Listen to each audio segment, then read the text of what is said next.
Pote pas à se marier avec le lard. On a vu les Saint-Jacques, vous avez vu? Vous expliquez que c'était la coquille Saint-Jacques, des belles Saint-Jacques. Alors, la Saint-Jacques, si je peux vous donner un conseil, vous l'achetez toujours comme vous l'avez vu ce matin, en coquille. Et votre poissonnier peut vous les décoquiller. On y va? Alors, vous avez une feuille de lard.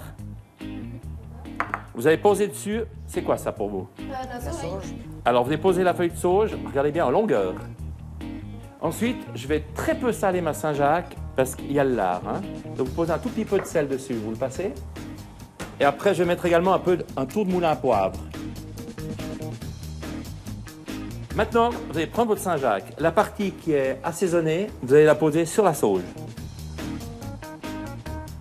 Ensuite, vous prenez la partie droite du lard, vous la descendez bien, mais vraiment le maximum à gauche, en bas. Tu passes dessous un peu, toi, tu la bloques. Ensuite, vous prenez la partie droite, vous la collez dessus. Et vous appuyez bien. Sans le mettre de côté.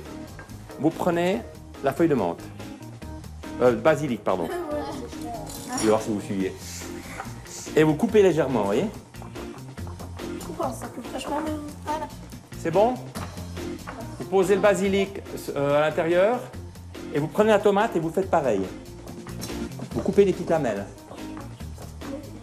Et vous posez à l'intérieur de votre coupelle. C'est nickel. Alors maintenant, on va faire nos petites sauces, d'accord? Ici, j'ai de l'huile de colza. Vous en mettez juste une pincée comme ça. Après, vous prenez, c'est un vinaigre de pomme. S'ils font ça avec des Et vous faites deux gouttes comme ça, vous voyez? 2-3 gouttes comme ça, paf. T'as goûté? Ah, il est bon. C'est bon, hein? Allez, on va cuire les Saint-Jacques, d'accord? On met une poêle, très peu d'huile, parce que là, on met juste un filet, vous voyez? Parce qu'il y a déjà le... On a déjà le lard qui va rendre de yeux. On les pose à l'intérieur, comme ça. Voilà. C'est pas compliqué, non? C'est pas pour compliqué, par contre, c'est bon. Si tu as un bon lard, si tu as des Saint-Jacques qui sont magnifiques, tu as un bon produit, tu as le goût de la sauge dedans qui va parfumer comme une chipolata. Regardez la feuille de sauge comme elle est belle à travers. C'est chouette, hein, ça doit voir ça. C'est beau, hein? Alors, une chose, jamais surcuire une Saint-Jacques. Faut jamais trop la cuire.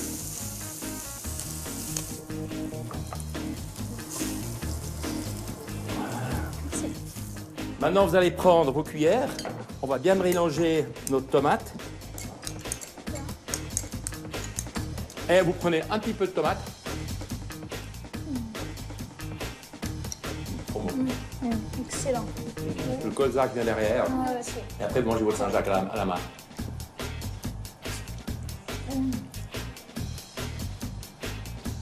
La sauge est grillée, elle est vraiment bonne.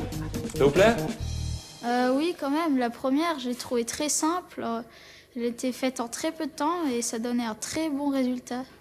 Alors j'ai beaucoup aimé la première avec les Saint-Jacques parce que j'adore les fruits de mer.